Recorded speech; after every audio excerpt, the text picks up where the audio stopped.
University మంచి భవిష్యత్తు కోసం తెలుగు విద్యార్థులు ఇష్టపడే యూనివర్సిటీ. కాల్ 9059052378 9059052379.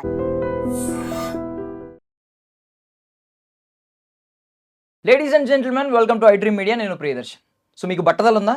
అయితే ఈ ఆయిల్ రాసుకోండి, జుట్టు ఇలా ఉంటుంది అనమాట.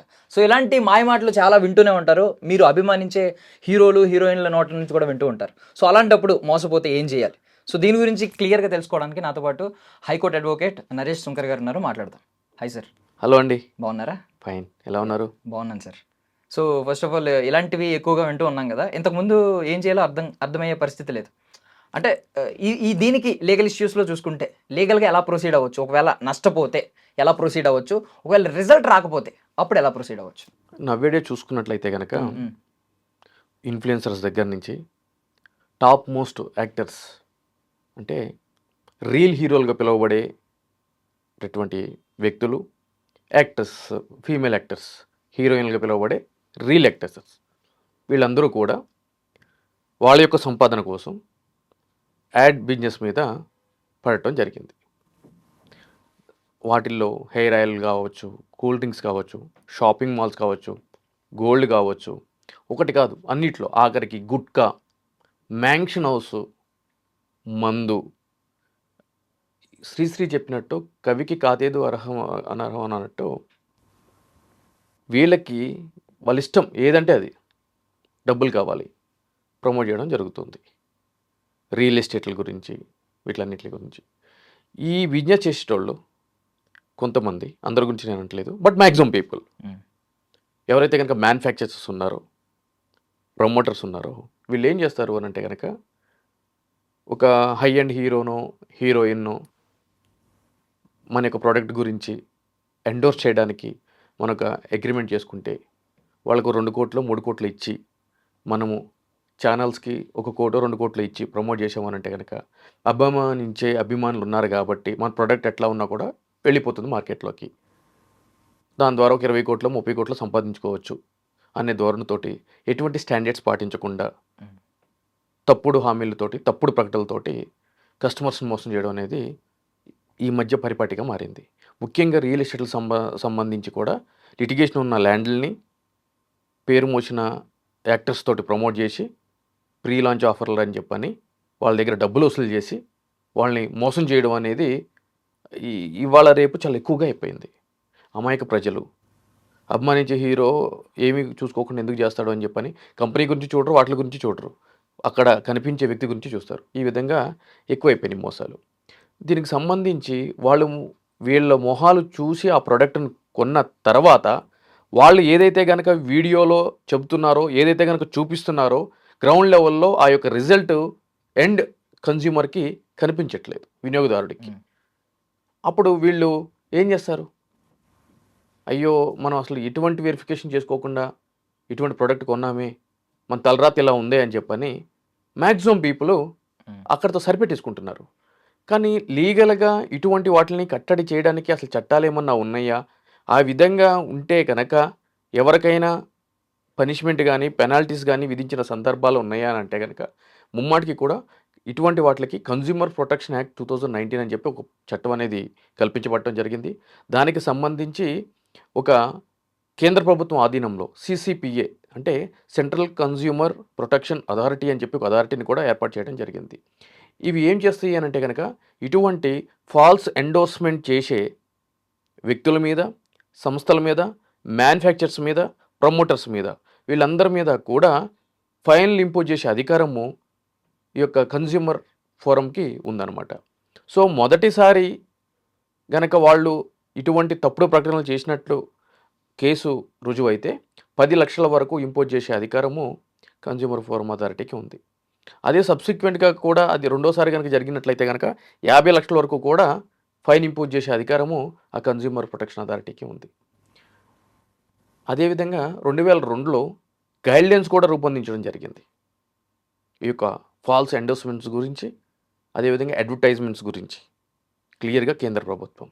దాంట్లో ఒక మ్యానుఫ్యాక్చరర్ కాదు బాధ్యుడు, దాన్ని ఎండోర్స్ చేసే వ్యక్తి కూడా, అంటే ఎవరైతే కనుక యాక్ట్ చేసి యాడ్లో ఆ వీడియోని ప్రజెంట్ చేస్తున్నారో వినియోగదారుడికి, తద్వారా వినియోగదారుడు ఆ యొక్క ప్రోడక్ట్ని కొనేలాగా చేస్తున్నాడో అతను కూడా బాధ్యుడే అని చెప్పి కూడా చెప్పడం జరిగిందనమాట ఆ యొక్క యాక్ట్లో.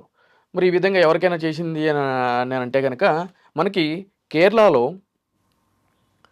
ఈ యొక్క బట్టతల మీద హెయిర్ రావట్లేదు అని చెప్పని మనందరికీ చాలామందికి తెలుసు. అదొక పెద్ద సమస్య అయిపోయింది దేశంలో. అటువంటి తరుణంలో కేరళలో మీనన్ అనే ఒక యాక్టర్ హెయిర్ ఆయిల్ గురించి ప్రమోషన్ అనేది చేయడం జరిగింది. చేసినప్పుడు ఆ యొక్క యాడ్ చూసి ఎంతోమంది, కొన్ని వేల మంది ఆ యొక్క హెయిర్ ఆయిల్ ప్రోడక్ట్ అనేది కొనడం జరిగింది.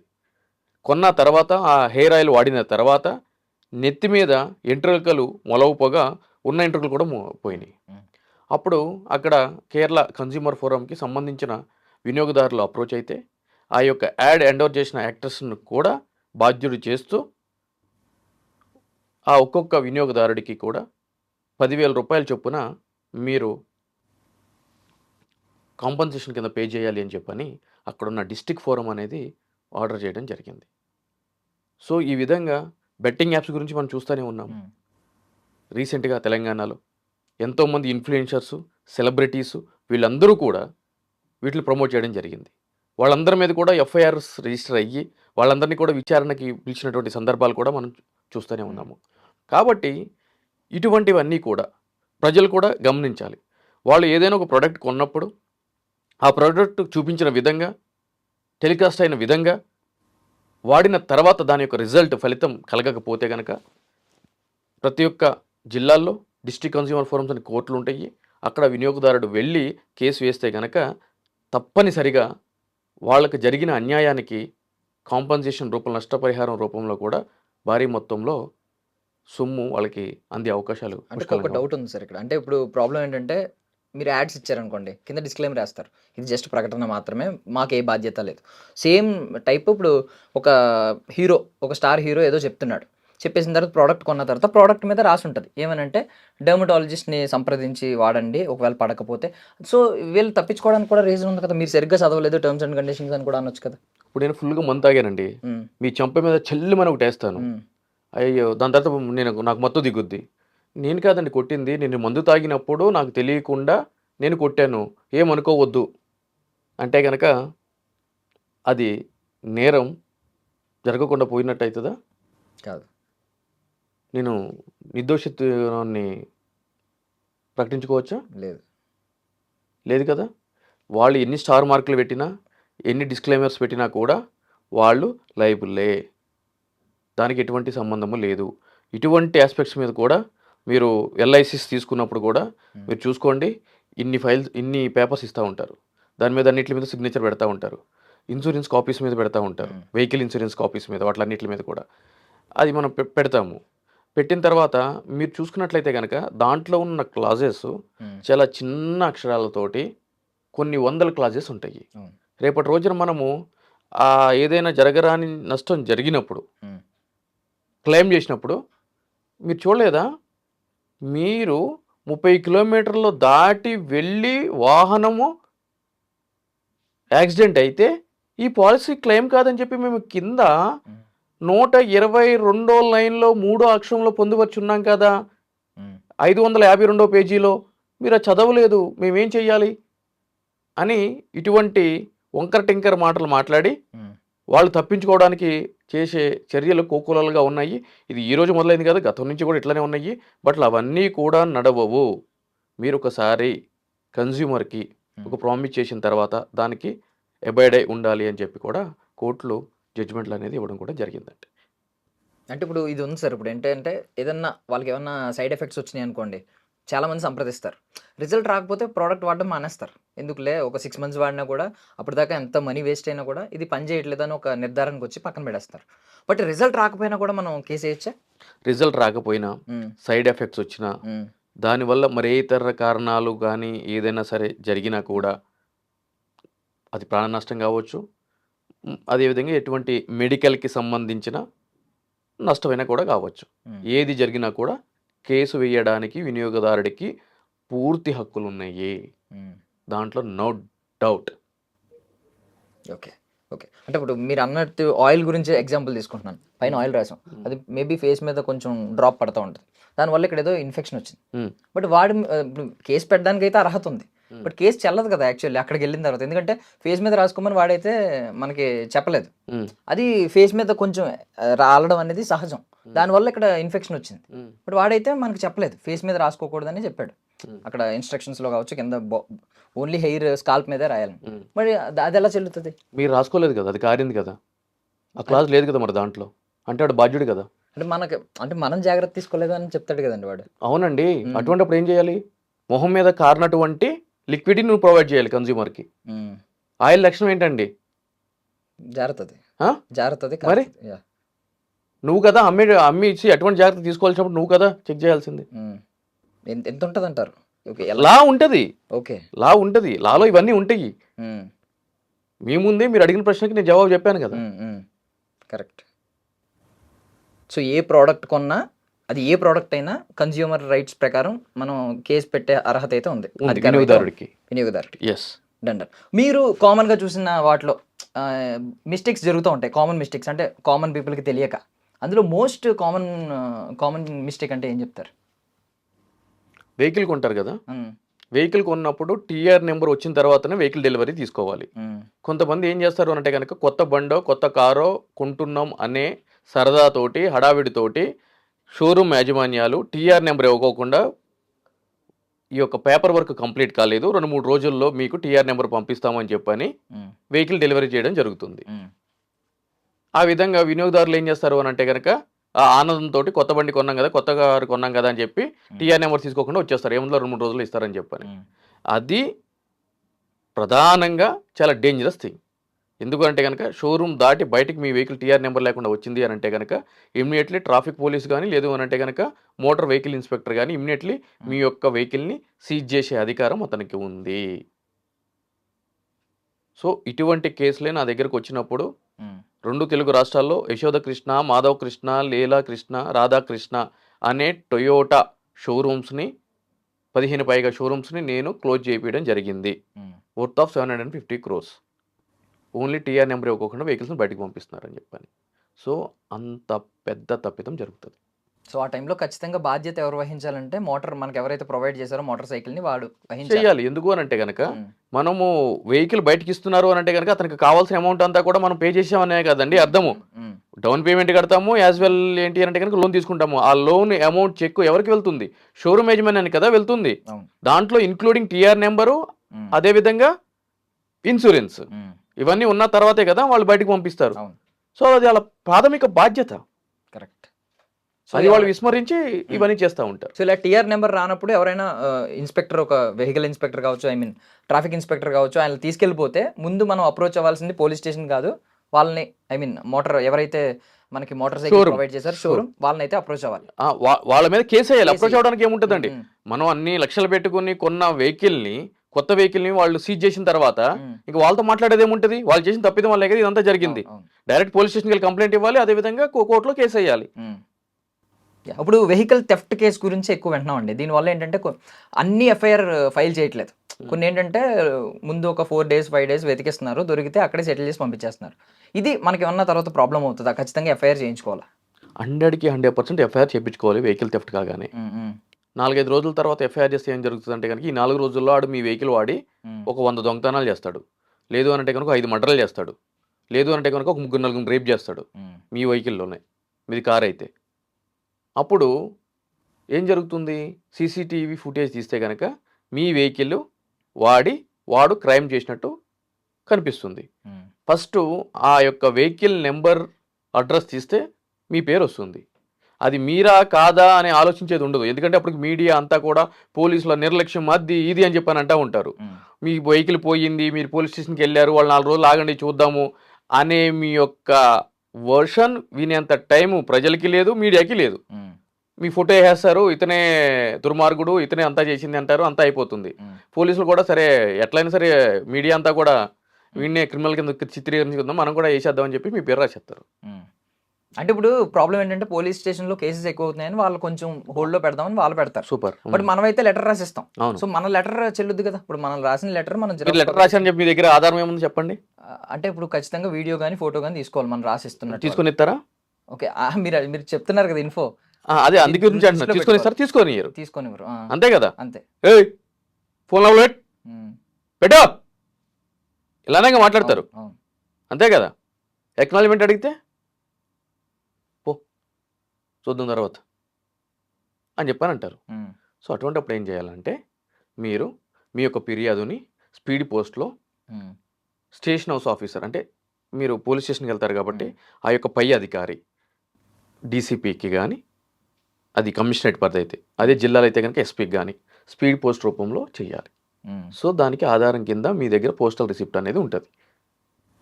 సో వెహికల్ పోయింది అని పోన్లే అంటే డబ్బు ఎక్కువ ఉంది అనుకోండి, ఫర్ సపోజ్ అది ఒక పాత బండి అనుకోండి, పోనీలే అని వదిలేయడం కూడా ప్రమాదమే అవుతుంది రేపు పొద్దున్న. 100కి 100% ప్రమాదమే అది.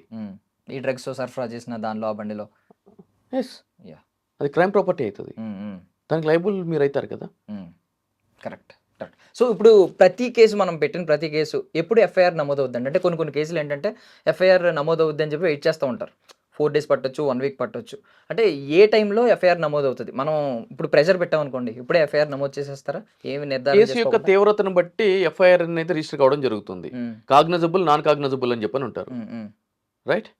అంటే తీవ్రతరమైన నేరాలు, తీవ్రతరం కాని నేరాలు అని చెప్పని, like murder, rape, dacoity, attempt to murder, ఇవన్నీ కూడా ఏంటి తీవ్రతరమైన నేరాలు, రైట్. ఇమ్మీడియట్లీ ఎఫ్ఐఆర్ చేయాలి.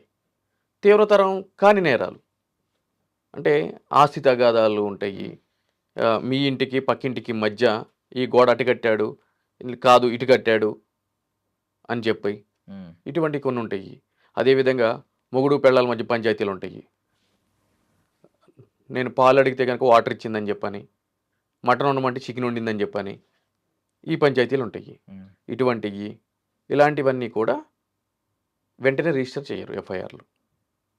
అదేవిధంగా ఫైనాన్షియల్ ట్రాన్సాక్షన్ సంబంధించి, అంటే ఇద్దరు వ్యాపార భాగస్వాముల మధ్య జరిగిన ఇటువంటి తగాదాలు, వ్యాపారాల గురించి అది కాంట్రాక్ట్ యాక్ట్ కింద వస్తుంది. సో వీటిలన్నిటి మీద కూడా విచారణ జరిపి కోర్టు పర్మిషన్ తోటి ఎఫ్ఐఆర్ చేస్తారు.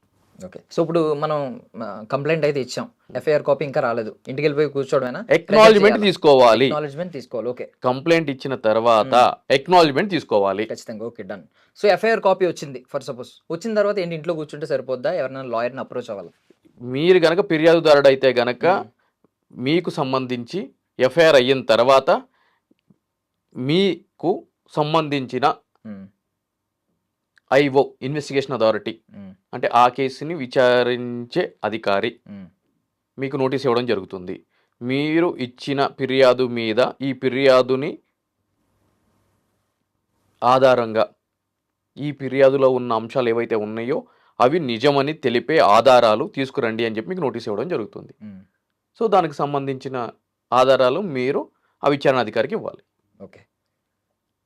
తద్వారా అతను ఎవరు నిందితులు, ఎలా జరిగింది ఏంటి అని ఇన్వెస్టిగేషన్ చేసి ఆధారాలు సేకరించి మిగిలిన ఆధారాలు కోర్టులో నేర అభియోగ పత్రం అంటే ఛార్జ్ షీట్ అని చెప్పని అంటారు, అది దాఖలు చేయడం జరుగుతుంది. దాని తర్వాత ట్రయల్ అనేది జరగడం జరుగుతుంది. దాన్ని బేస్ చేసుకుని జడ్జిమెంట్ అనేది రావడం జరుగుతుంది.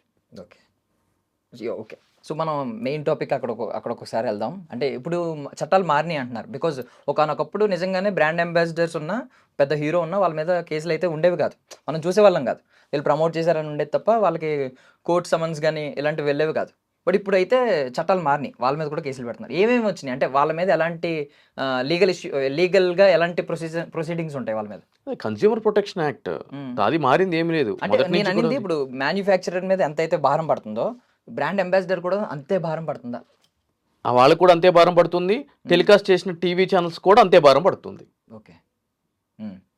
మొత్తం ఎవరైతే ఇన్వాల్వ్ అయ్యారో అందరికీ సమానమైన భారం, ఈక్వాలిటీ. ఓకే. సో ఇప్పుడు లీగల్ నోటీస్కి కోర్ట్ సమన్స్కి డిఫరెన్స్ ఏంటండి? లీగల్ నోటీసు అడ్వకేట్ పంపిస్తాడండి, కోర్ట్ సమన్ అంటే కోర్టు పంపిస్తుందండి. అంటే డిఫరెన్స్ నేను తీవ్రత గురించి మాట్లాడు. అంటే డిఫరెన్స్ ఏం లేదండి. ఇప్పుడు లీగల్ నోటీస్ అని అంటే కనుక చెక్ బౌన్స్ కేసు ఉందనుకోండి, అంటే మీకు ఎవరైనా ఒక చెక్ ఇచ్చారో అది బౌన్స్ అయింది, దానికి సంబంధించి మీరు కోర్టులో దావా వేసే ముందు ఎదుట వ్యక్తికి లాయర్ ద్వారా నువ్వు నాకు ఈ చెక్కు ఈ రూపేణ ఇవ్వాల్సిన మనీని నాకు ఈ చెక్ రూపంలో బ్యాంకులో వేసుకుని డ్రా చేసుకోమని చెప్పి ఇచ్చావు అని చెప్పని, కానీ అది నా బ్యాంకులో వేసిన తర్వాత అది బౌన్స్ అయ్యింది. సో నీ యొక్క డిస్హానెస్ట్ నేచర్ అనేది ఇక్కడ క్లియర్గా కనిపిస్తుంది. కాబట్టి ఈ తేదీలోపు నువ్వు నాకు ఇవ్వాల్సిన అమౌంట్ని ఇవ్వాలి. లేదు అంటే కనుక నేను కోర్టు ద్వారా నాకు రావాల్సిన మొత్తాన్ని విత్ ఇంట్రెస్ట్ తోటి నేను నీ దగ్గర నుంచి తీసుకుంటాను అని చెప్పి అతనికి ముందస్తు సమాచారంగా అడ్వకేట్ ద్వారా ఇచ్చేది లీగల్ నోటీస్ అండి. అతను ఆ నోటీస్కి స్పందించకుండా ఇవ్వాల్సిన అతని యొక్క లైబిలిటీ అంటే అమౌంట్ పే చేయకుండా ఉంటే కనుక అప్పుడు కోర్టులో కేసు ఫైల్ చేస్తే ఆ కేసు ఫైల్ చేసిన తర్వాత నెంబర్ అయిన తర్వాత ఎదుట వ్యక్తికి కోర్టు ద్వారా పంపించేది సమయం. Okay okay got it. అంటే ముందు స్పందించకపోతే తర్వాత స్పందించాల్సి వస్తుంది అంత. సో ఇప్పుడు మనం ఒక్కసారి కొంచెం సెలబ్రిటీస్ వైపు ఆలోచిద్దాం. పాపం వాళ్ళు అన్నీ చూడలేరు. బికాజ్ ఒక ప్రోడక్ట్ని తీసుకుని వాళ్ళు 6 నెలలు టెస్ట్ చేసి అది వస్తుందా లేదా, దాని రిజల్ట్ ఉందా లేదా అని వాళ్ళు టెస్ట్ చేయలేరు.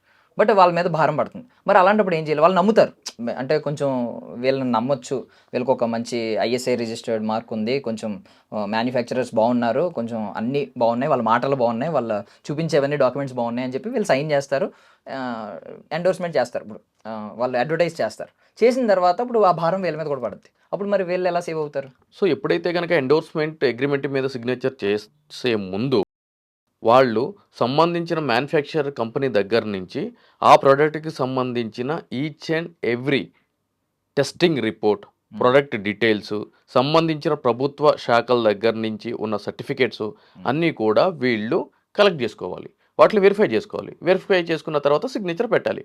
ఒకవేళ అన్నీ ఉన్న తర్వాత దాన్ని ఎండోర్స్ చేసినా కూడా ఏమైనా సరే నెగిటివ్ ఇంపాక్ట్స్ ఉంటే గనక రేపటి రోజున ఎవరైనా వినియోగదారుడు కోర్టులో కేసు ఫైల్ చేసినప్పుడు ఇతనికి ఈ యొక్క సర్టిఫికేషన్స్ అన్నీ కూడా ప్రొటెక్షన్గా నిలుస్తాయి. ఓకే, యా, అప్పుడు మ్యానుఫ్యాక్చరర్ మీద భారం పడచ్చు. Exactly. Yeah, okay, super sir, thank you so much. నిజంగా ప్రస్తుతం ఉన్నటువంటి సమాజం దేనికి ప్రయారిటీ ఇస్తుంది? ఆర్థిక సంబంధాల చుట్టూ మాత్రమే తిరుగుతోంది. మళ్ళీ ఎన్నికలంగానే చాలా విరక్తి కలుగుతాను. మంచి అనిపిస్తుంది కదా, లేడీస్ కూడా ఛాలెంజింగ్ జాబ్స్ చేసినప్పుడు చాలా బాగుంటది. ట్రాఫిక్ అసిస్టెంట్స్ గా నియమించిన ట్రాన్స్జెండర్స్ అందరితో సాల్యూట్ చేయించుకుంటున్నారు. ఫుడ్ డెలివరీ ఇవ్వటానికి వెళ్ళినటువంటి డెలివరీ బాయ్ అనిల్ పై కళ్ళ ముందు